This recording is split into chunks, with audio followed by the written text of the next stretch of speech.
First question. In the given figure, the graph of the polynomial p of x is shown.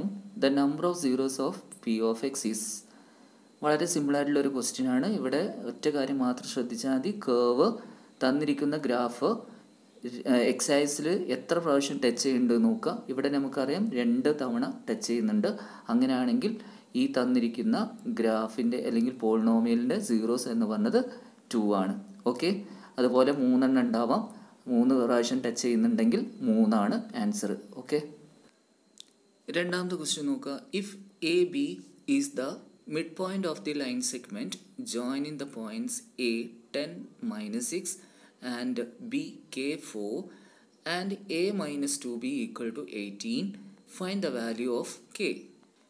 ഇവിടെ ഒരു line segment 2 points തന്നിട്ടുണ്ട്, A എന്ന് പറഞ്ഞതും B എന്ന് പറഞ്ഞതും. അതിൽ ബി എന്ന് പറഞ്ഞ പോയിന്റിലെ എക്സ് കോർഡിനേറ്റ് ആണ് കണ്ടെത്തേണ്ടത്.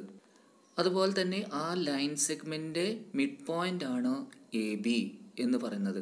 അങ്ങനെയാണെങ്കിൽ നമുക്കറിയാം mid point of A line segment joining the points x1 y1 x2 y2 is x1 plus x2 by 2, y1 plus y2 by 2.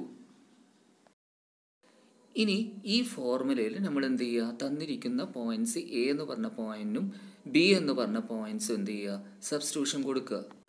അപ്പോൾ നമുക്കറിയാം എ ബി എന്ന് പറഞ്ഞ കോർഡിനേറ്റ് തന്നിരിക്കുന്ന ലൈൻ സെഗ്മെൻറ്റിൻ്റെ മിഡ് പോയിൻ്റ് ആണ്. അപ്പോൾ ആ mid point A B equal to എന്ന് പറഞ്ഞിട്ട് എഴുതാം. ഓക്കെ, എന്നിട്ട് എന്ത് ചെയ്യുക, റൈറ്റ് സൈഡിൽ x1 plus x2 by 2 ആണല്ലോ നമ്മൾ ആദ്യത്തെ ഫോർമുലിൻ്റെ ഫസ്റ്റ് ഭാഗം അല്ലേ.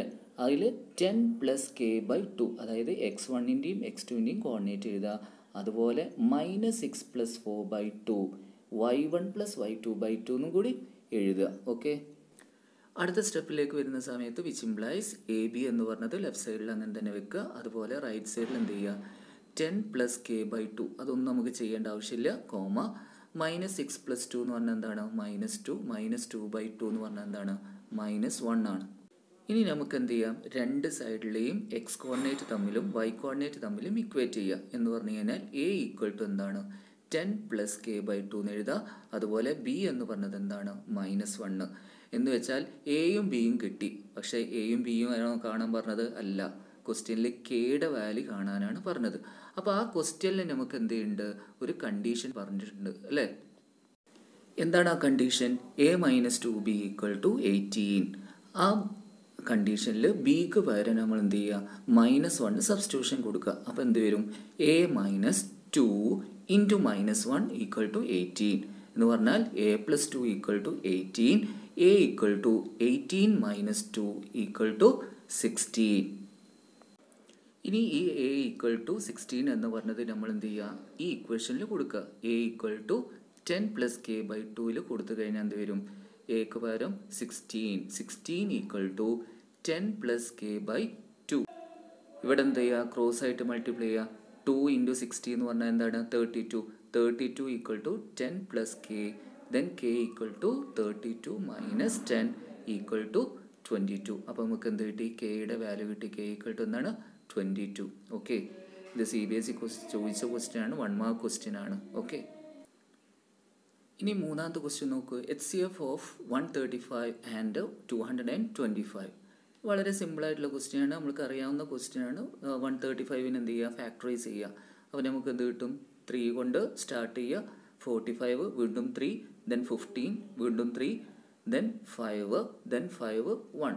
അതുപോലെ 225 3 കൊണ്ട് സ്റ്റാർട്ട് ചെയ്യുന്നു. 75 3 again 25, then 5 5 5, then 1. സോ 135 എങ്ങനെ എഴുതാം നമുക്ക്, 3 into 3 into 3 into 5. അതുപോലെ 225ന് 3 into 3 into 5 into 5 എന്ന് എഴുതാം.